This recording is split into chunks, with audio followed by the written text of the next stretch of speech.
이것이 말씀 중심으로 해서 크고 놀라우신 하나님이란 말씀의 제목으로 우리가 큰 은혜 받기를 원합니다.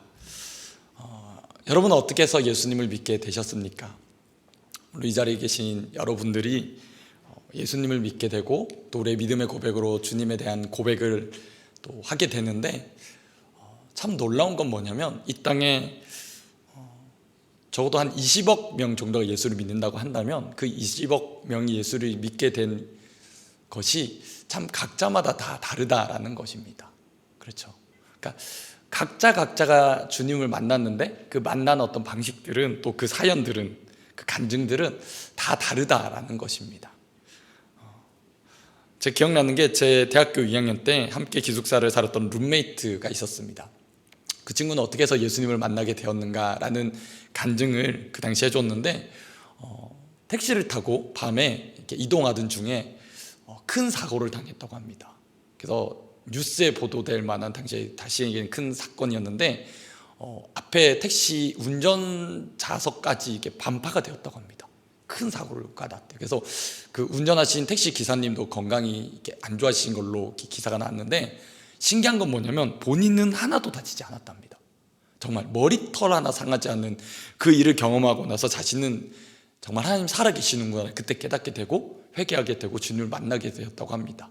그런 얘기를 들으면 참 이런 어떤 하나님 살아계심을 체험한 사람들, 그래서 믿게 된 사람들의 얘기를 듣다 보면 그런 것이 없는 이들, 혹은 그런 특별한 체험이 없는 이들이 생각했을 때는 나는 뭔가라는 생각을 해보게 됩니다. 저 같은 경우를 생각해 봤거든요. 저는 태어나 보니까 할아버님이 목사님이셨습니다.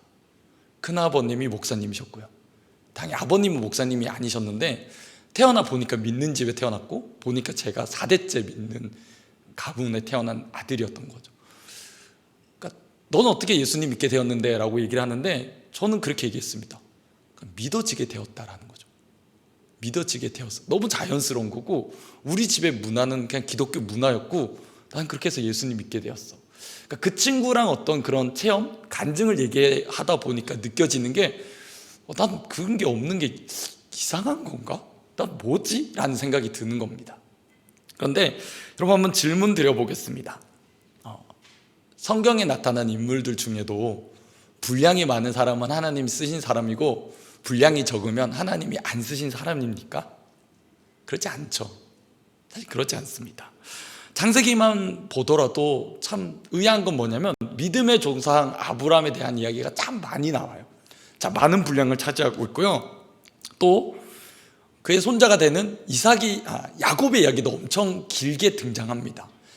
창세기의 그 두 축은 마치 아브라함과 야곱을 중심으로 펼쳐지는 것 같아요. 그런데 그 중간에 있는 이삭의 이야기는 정말 얼마 안 돼요. 오늘 다른 부목사님이랑 그런 얘기했는데, 제가 설교 본문은 이삭인데 얘기할 게 없어요. 다 알고 있고 너무 밋밋해요. 아브라함이나 야곱에 비하면 너무 얘기할 게 없어요. 극적이지도 않아요. 근데 이 사람 또한 믿음의 조상이다라는 거죠. 그런 생각이 들더라고요. 뭔가 특별한 사건, 특별한 일, 뭔가 어마어마한 일을 겪어야지만이 그가 하나님의 사람이고 하나님이 쓰신 사람인가? 라는 반문을 해보게 됩니다. 아니라는 거죠. 그게 아니라는 겁니다. 하나님은 각자에 대한 놀라운 계획을 가지고 계십니다. 그래서 말씀의 제목을 크고 놀라우신 하나님이라고 정했을 때 곰곰이 생각해보니까 정말 그런 것 같아요. 하나님은 정말 크고 놀라우신 분이신 것 같아요. 각자에 대한 하나님의 놀랍고 신실한 계획이 있습니다. 각자 다 다른 거죠. 보십시오. 이삭의 이야기는 우리가 잘 아는 것처럼 그가 기적적으로 태어나게 되었습니다. 그리고 하나님의 놀라운 간섭 가운데 이제 그 아내 리브가를 맞아 결혼하게 되었고, 20년의 그 시간을 지나서 이제 자녀들을 낳게 되었습니다. 그리고 오늘 이야기는 사실은 26장에 보면 이렇게 시작합니다. 그 땅에 다시 흉년이 들었다라고 이야기로 시작하고 있습니다. 그의 아버지 때, 이 아브라함 때의 흉년이 들었던 그 땅에 다시 흉년이 들었다고 말합니다. 그가 어디로 갈지 고민하다가 사실 애굽으로 가고 싶었으나 하나님의 말씀하심, 너가 그 땅에 머물러라, 내가 너를 책임지겠다라는 그 약속의 말씀을 믿고 그 땅에 머무릅니다. 근데 하나님께서 머무르라라고, 그냥 머물러 있어라라고 말씀하실 때, 근데 그 말씀하신 내용을 보면 너가 그 땅에 나그네처럼 머물러라는 얘기였어요. 이미 그의 아버지 아브라함으로부터 많은 부와 재산을 받았잖아요. 나름 자기도 하나의 세력을 이룰 수 있거든요. 근데 하나님께서 말씀하신 건 뭐냐면 너가 그 땅에 나그네처럼, 네가 주인이 아니라 객처럼 머물러 있으라는 얘기를 하신 거예요. 그 얘기를 듣고 그냥 이삭은 그렇게 순종합니다. 그냥 그렇게 머물러요. 그런데 그 머무른 동안 안에, 그 마음 안에 불안함과 두려움이 생긴 거죠. 그래서 사실은 참 성경을 읽어보면 어떻게 보면 참 우스꽝스러운, 우리로 보면 참 이해가 되지 않는 한 장면이 나타납니다. 그게 뭔지 아시죠? 바로 그의 아버지 아브라함이 저질렀던 잘못, 그 연약함, 뭡니까? 자신의 아내를 누이라고 속이고 살아남기를 전전긍긍했던 그 연약한 모습. 자신의 아버지 아브라함이 2번이나 그 잘못을 했잖아요. 알 거 아닙니까? 자식인데. 그 아버지의, 그 부모님의 허물을 모를까요? 저는 알았으리라고 생각합니다. 그런데 이삭에게도 그 두려움이 찾아온 겁니다. 뭡니까? 자기 힘으로 살아남으려고 하는, 내가 내 인생 책임져서 아둥바둥 살아남으리라고 그렇게 생각했던 그 두려운 모습, 그 연약한 모습이 이삭에게도 찾아왔다는 거예요. 그래서 이삭이 그런 잘못을 저지릅니다. 그런 참 우리로 성경을 읽을 때 이해가 되지 않는, 어떻게 믿음의 조상이 이런 모습을 보여줄 수 있지? 라고 비웃을 만한 그런 모습이 성경에 등장해요. 자, 그런데 놀라운 것은 그 일 가운데 하나님이 간섭하셨다라는 겁니다. 그 우스꽝스럽고 그 연약하고 그 한탄스러운 그 모습 가운데 하나님이 함께 하셨다라는 겁니다. 그리고 하나님이 은혜를 베풀어 주셨습니다. 어떻게 해요? 그 블레셋 왕 아비멜렉이 무슨 얘기를 합니까? 너가 그런 일을 한 것이 잘못되었다. 너가 어떻게 그런 일을 하냐라고 꾸짖으면서도 오히려 그에게 호의를 베푸는 모습을 보게 됩니다. 어떻게 그렇게 잘못을 하냐? 그러면 안 된다. 어떻게 왕을 속일 수 있겠습니까? 사실은 당장에 처형당해도, 당장에 목숨을 잃어도 할 말이 없는 사건인데도 불구하고 사실은 보이지 않는 하나님의 그 돌보신 가운데 이삭은 생명을 부지하게 됩니다. 살아남게 됩니다. 그래서 안전히 거하게 되었습니다. 그리고 오늘 우리가 읽은 이 본문이 등장합니다. 자, 이 앞에 있었던 이 사건 뭐예요? 참 약속의 자손임에도 불구하고, 그 믿음의 조상 아브라함의 아들임에도 불구하고 얼마나 연약한가, 얼마나 허물졌는가, 얼마나 부족한 인생인가를 보여주는 것이 이 사건이었어요. 그러고 나서 우리가 오늘 읽은 이 12절부터의 사건이 등장합니다. 자, 그 일이 있고 나서 12절에 이렇게 시작합니다. 이삭이 그 땅에서 농사하여 그의 100배나 얻었고 여호와께서 복을 주셨다라고 말합니다. 자, 놀라운 일이 일어났습니다. 하나님께서 약속의 말씀을 주셨고 그 약속의 말씀에 대한 놀라운 결실과 결과들을 주셨습니다. 무엇입니까? 이삭이 농사를 지었대요. 여러분, 이삭은 원래 농사 짓는 사람이 아니었습니다. 쉽게 말하면 그는 유목생활하는 사람이었어요. 그런데 그 땅에 거하신 하나님의 말씀에 순종해 살았는데 농사를 짓게 된 겁니다. 여러분, 왜 이게 신기한 거냐면 하나도 할 줄 모르는 사람이 농사를 지은 거예요, 지금. 여러분, 뭘 할 줄 알아야 뭔가 결과를 기대할 거 아닙니까? 뭘 배웠기 때문에 뭔가 결실을 하게 될 거 아닙니까? 근데 놀라운 게 뭐냐면 이삭은 농사를 1도 모르는 사람이었다는 거예요. 그런데 결실이 어떻다고요? 그 해에 100배나 결실을 얻었대요. 이게 여러분 뭡니까? 하나님이 일하신 거 아닙니까? 하나님 도와주신 거 아닐까요? 내가 어느 정도 할 수 있었어. 내가 한 50 정도는 할 수 있고 하나님 50 정도 도와주셨어. 그래서 됐어. 이게 아니라 아무것도 난 할 수 없는데 100배의 결실을 얻었다는 것. 그것은 전적인 하나님의 돌보심과 도우심과 은혜였다라는 거예요. 그 놀라운 일이 일어났어요. 그래서 성경은 여호와께서 복을 주셨대요. 그래서 그가 창대하고 왕성하여 마침내 거부가 되었대요. 성경은 뭐라 말하냐면 그가 계속해서 얻게 되었대요. 계속 얻게 되었대요. 자, 그러자 사람들의 반응이, 자, 뭐라고 나옵니까? 14절 한번 같이 읽어보실까요? 블레셋 사람들의 반응을 보십시오. 함께 읽겠습니다. 양과 소가 떼를 이루어 종이 심이 많으므로 블레셋 사람이 그를 시기하여. 보세요. 그 전에 잘 보세요. 그 전에 그가 연약한 모습, 아니 하나님의 약속의 자손이잖아요. 그 믿음의 사람이에요. 하나님을 소유한 자예요. 근데 연약한 모습을 보일 때 오히려 세상이요 관대해요. 세상이 어떻게 그렇게 하냐고, 너 그렇게 살면 안 된다고 그러면서 관대하게 보여요. 근데 세상이 언제 시기하는가 잘 보십시오. 세상이 이 이삭이 양과 소떼가 떼를 이루고 종이 심이 많아져서 거부가 된 그 일 때문에 그를 시기한대요. 왜일까요, 여러분? 그가 믿음의 사람이 아니었습니까? 아니에요. 믿음의 사람으로 살고 있어요. 그런데 세상 사람이 추구하고 살아가는 그게 이 사람한테 간 거예요. 그 부가 이 사람에게로 간 거예요. 그 부가 이 사람 삶에 채워진 걸 본 거예요. 그러니까 세상도 가지고 싶은 그 욕심, 그게 이 사람 안에 채워지니까 세상이 시기하는 거예요. 잘 보십시오. 세상이 언제 우리를 시기합니까? 어쩌면 세상은 우리가 믿음이 연약해서 어쩌면 연약해 있는 모습에 있는 것 때문에 시기하지 않습니다. 세상도 꿈꾸는 것을 우리가 그렇게 같이 추구하며 살아갈 때, 세상이 추구하는 그 가치관이 그 추구하는 바대로 살아가는 것이 그런 모습 가운데 있을 때, 그리고 그것이 믿는 사람에게 채워질 때 세상은 시기한다라는 겁니다. 한번 보십시오. 이전에 또 이삭에게는 부가 있었어요. 이삭이 아무것도 없다가 부자가 된 게 아니에요. 이미 그의 아버지의 부를 누리고 있었습니다. 그런데 왜 이 사람이 나그네로 들어와가지고, 심지어 농사 지은 것도요, 그가 가진 땅이 하나도 없었어요. 그냥 빌려서 농사 지었어요. 뭐예요? 왜 쟤는 잘 되냐는 거예요. 왜 쟤는 잘 되지? 쟤는 뭐지? 세상이 시기했다라는 겁니다.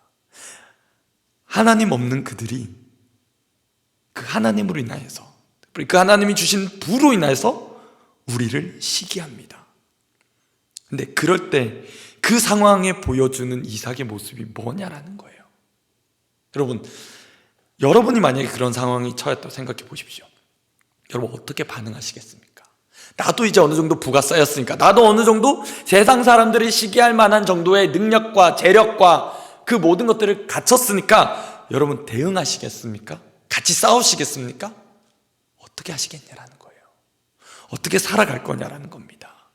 어떤 반응을 합니까? 그들이 시기하여서 그의 아버지의 때 있었던 그 우물, 그 중요한 것, 그것을 막고 흙으로 메웁니다. 심지어 너가 이제 우리보다 더 크고 강성한 즉 우리를 떠나라라고 강제적으로 퇴거 명령을 내립니다. 쫓아낸다라는 거죠. 너는 여기서 살 수 없다라고 우리를 쫓아내는 것입니다. 근데 이삭은 그냥 떠나요. 그렇게 많은 부를 가지고 있고 목소리 낼 만한데도 불구하고 이삭은 아무것도 하지 않고 그냥 떠나요. 아무 말 하지 않고 그냥 떠나요. 그리고 다른 곳에 거주합니다. 여전히 나그네로 거류했대요. 그 땅의 주인이 아니라 나는 이 땅에 그냥 잠시 머물러 가는 나그네입니다라고 그렇게 거류했대요. 그리고 다시 우물을 팝니다. 다시 우물을 파요. 여러분 이 우물이 참 저는 궁금해서 한번 찾아봤습니다. 어떻게 하는 걸까? 여러분 우리도 우물 판다고 한번 생각해 보면 그렇게 쉬운 작업은 아닐 거예요. 근데 이 중동은요 훨씬 심합니다. 우리가 상상하는 것 이상이래요. 깊이도 얕게는 50m, 더 깊이 팔 때는 100m. 근데 이 당시에 무슨 기계가 그렇게 좋았겠습니까? 다 수작업이었대요. 그러니까 손수 파야 되는데 이게 계산해 보면 한두 달에 걸친 일이 아니래요. 적어도 수년간, 수년에 걸쳐서 판 작업인 거예요. 자, 그의 아버지 때 그의 아버지가 파서 가지고 있던 우물을 자신이 팠다고 합니다. 이 의미는 뭐냐면 그의 아버지가 가진 그 영적인 복, 그 믿음의 계대를 이어가는 것, 그 영적인 계대를 이어가는 그 권위에 한 가지 의미가 있고, 두 번째는 그래서 하나님이 그 복을 이 이삭에게도 주셨다라는 것입니다. 하나님의 인정인 거죠. 그런데 불구하고 하나님께서 복 주셨음에도 불구하고 사람들이 와서 다시 메꿨다라는 거예요. 다시 방해합니다. 두 번째, 또 봤는데 또 방해합니다. 또 떠나요. 또 찾아옵니다. 어떻게 합니까? 종들이 팠더니 이제는 놀라운 샘의 근원들을 얻게 됐는데 와서 뭐라 말하냐면, 야, 이거 우리 거야 라는 거예요. 너 저리 가. 이거 다 우리 거니까 넌 떠나. 그래서 이삭이 우물의 이름을 에색이라고 짓습니다. 다툼이다라는 거예요. 여러분 한번 생각해 보십시오. 참는 것도 한두 번이죠. 여러분 쉽게 말해 볼까요? 여러분 집 살고 계신데 갑자기 하루아침에 나가라는 거예요. 내가 살고 있는 집 하루아침에 나가래요. 무슨 보상이 있는 게 아니에요. 그냥 나가래요. 자기 땅이었으니까 그냥 나가래요. 근데 나가줘요. 또 이해 안 되죠. 근데 그 다음에 갔는데 또 찾아오는 거예요. 또 나가래요. 또 나가요. 근데 세 번째 오니까 이삭도 마음이 상하는 거죠. 다퉜다. 하나님 아시죠? 근데 마음 너무 힘들어요. 제가 양보해줬어요. 다퉜어요. 하나님 아시죠? 에색이라고 이름을 짓습니다. 그리고 또 다른 우물을 봤는데 보십시오. 또 다투어서 신나라고 이름을 지어요. 이 신나라는 말은요, 시트나라는 말인데요, 이 사탄이라는 말과 같은 뜻이래요. 원수, 대적자라는 거예요. 또 대적해가지고 우물을 뺏어갑니다. 여기까지 여러분 몇 번일까요? 지금까지 4번이었어요. 1번, 2번, 3번. 아니 하나님 믿음의 시련도 한 정도껏 하셔야 되는 거 아니에요? 참는 것도 3번이죠. 또 넘겨줘요. 그러니까 참 보면 이삭이 여러분 참 이런 사람인 것 같아요. 내어주는 거예요. 왜요? 왜 내어줄 수 있을까요? 어떻게 내어줄 수 있을까요? 그가 또다시 우물을 팝니다. 이제는 다투지 않게 되었습니다. 이제는 하나님께서 우리를 위하여 넓게 하셨습니다. 이 땅에서 우리가 이제 번성하게 되었습니다. 하나님께서 책임져 주셨습니다. 르호봇이라고 이름 짓는 거예요.